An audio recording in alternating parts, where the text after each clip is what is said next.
आजच्या स्पर्धेच्या युगात तरुणांनी कोणत्याही मोहाला बळी न पडता आपल्या निरोगी शरीराकडे लक्ष देणे गरजेचे आहे। त्याकरिता सतत व्यायाम करणे गरजेचे आहे असे प्रतिपादन ज्युनियर मास्टर ऑफ इंडिया विजेते प्रमोद पाळदे यांनी व्यक्त केले। मास्टर प्रमोद पाळदे यांचे शिष्य शुभम ढकोलिया यांच्या युनिसेक्स जिमचे उद्घाटन प्रसंगी पाळदे यांनी तरुणांना मार्गदर्शन करताना व्यक्त केले।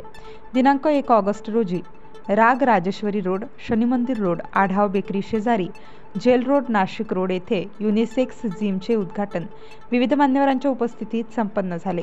Junior master of India Pramod Palde यांच्या हस्ते फीत कापून जिमचे उद्घाटन करण्यात आले।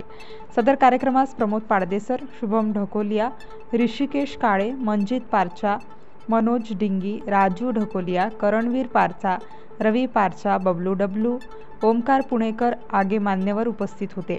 या जिममध्ये तरुणांपासून वृद्धांपर्यंत प्रवेश असल्याने सर्व स्तरातील नागरिकांना आपल्या आरोग्याची काळजी घेण्यासाठी जिममध्ये येऊन प्रशिक्षितांच्या मार्गदर्शनाखाली व्यायाम करून आपले आरोग्य निरोगी राखता येणार आहे।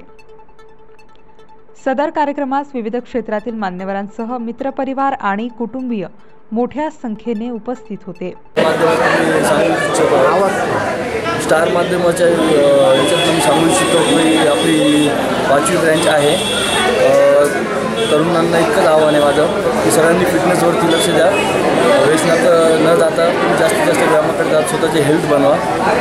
तरुणच नाही तर सर्वांना खूप हेल्थची गरज आहे, कारण की बॉडी बनवणं एक वेगळा पार्ट आहे आणि फिटनेस ठेवणं हा वेगळा पार्ट आहे। फिटनेसची सगळ्यांनाच आवश्यकता आहे, तर सर्वांनी तरुणांनी पण आणि वयस्कर लोकांनी पण व्यायाम केला पाहिजे। व्यायामाने तुम्ही आजाराला दूर करू शकता, स्वतःला हेल्दी ठेवू शकता। तर तोच प्रयत्न माझा असणार आहे आणि त्याच प्रयत्नासाठी मी ही 5वी शाखा जी आहे ती खोललेली आहे। नाशिक स्टार न्यूजसाठी विजय खंडागळे, नाशिक।